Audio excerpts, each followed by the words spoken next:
बिस्मिल्लाहिर्रहमानिर्रहीम। अस्सलाम वालेकुम स्टूडेंट्स, इससे पहले वाली वीडियो में हमने concept of rows and columns के बारे में डिस्कस किया था। डिटेल से हमने उसके एग्जांपल भी देखी थी।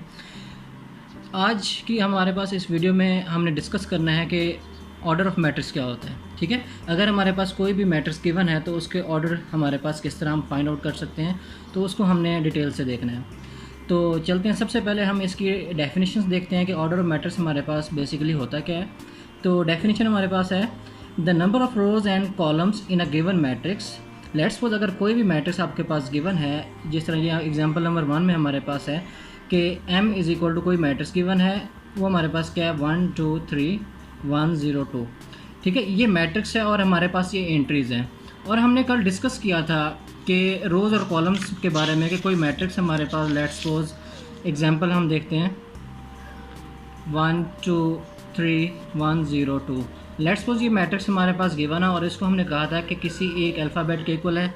ठीक है, और इसकी हमने क्या कहा था कि जो हॉरिजॉन्टल लाइंस होती हैं ये हमारे पास रोज़ होती हैं।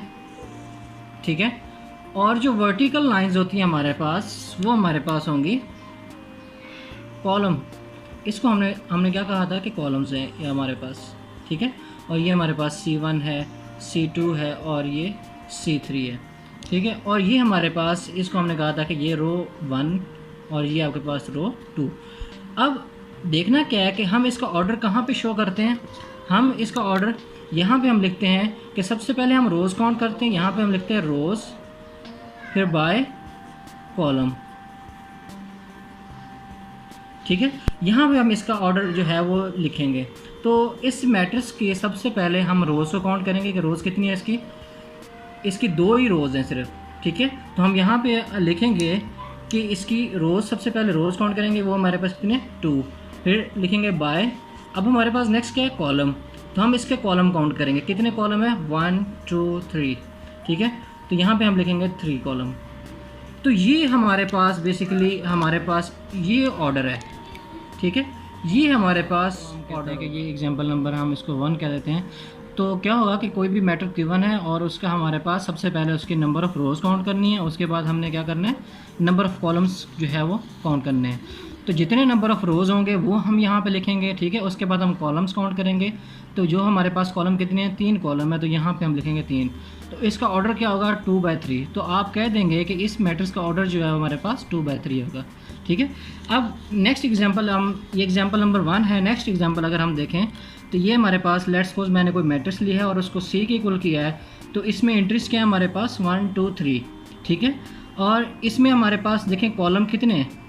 हमने कहा था वर्टिकल लाइन सिर्फ एक ही है तो कॉलम हमारे पास एक ही होगा, लेकिन हमारे पास रोज़ कितनी होंगी, इसकी 3 रोज़ होंगी। ठीक है, R1 R2 R3। अब हम ऑर्डर कैसे लिखते हैं, यहाँ पे सबसे पहले हम रोज़ लिखेंगे।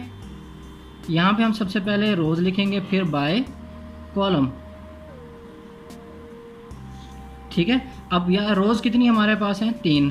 तो यहाँ पे आपके पास होगा रोज़, आपके पास कितनी है 3 रोज़ होंगी बाय, और कॉलम कितना है, कॉलम हमारे पास सिर्फ 1 ही है, तो यहाँ पे आपके पास आ जाएगा 1।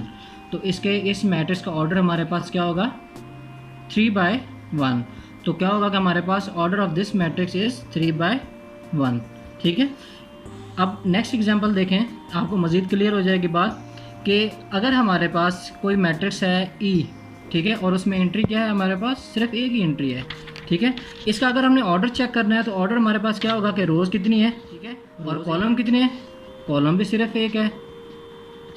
ठीक हो गया, तो इसका हमारे पास ऑर्डर क्या होता है, सबसे पहले हम रोज़ लिखते हैं 1/1।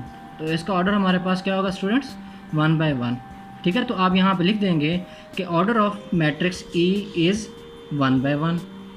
ठीक है, तो ये हमारे पास बेसिकली ऑर्डर ऑफ मैट्रिक्स कहलाएगा। नेक्स्ट अगर हम इसके एग्जांपल देखें कि मैं कहता हूँ कि अगर हमारे पास कोई अल्फ़ाबेट की फॉर्म है, तो let E is equal to A B C D E और ये F, ये हमारे पास मैट्रिक्स है।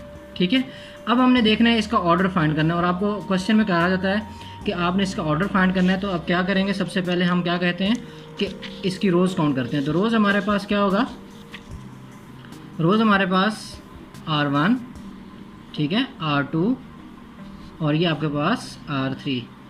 ठीक हो गया।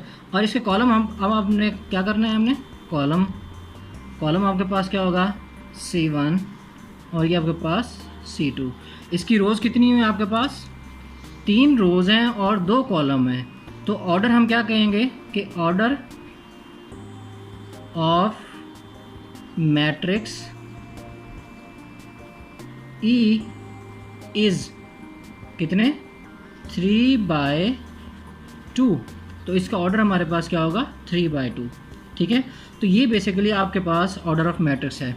इससे रिलेटेड जितनी भी एग्जांपल्स आ जाएं और आपको क्वेश्चन में कहा जाए कि आपने इसका ऑर्डर फाइंड करना है, तो आपने क्या करना है, सबसे पहले आपने क्या करना है कि उस मैट्रिक्स की रोज़ काउंट करनी है।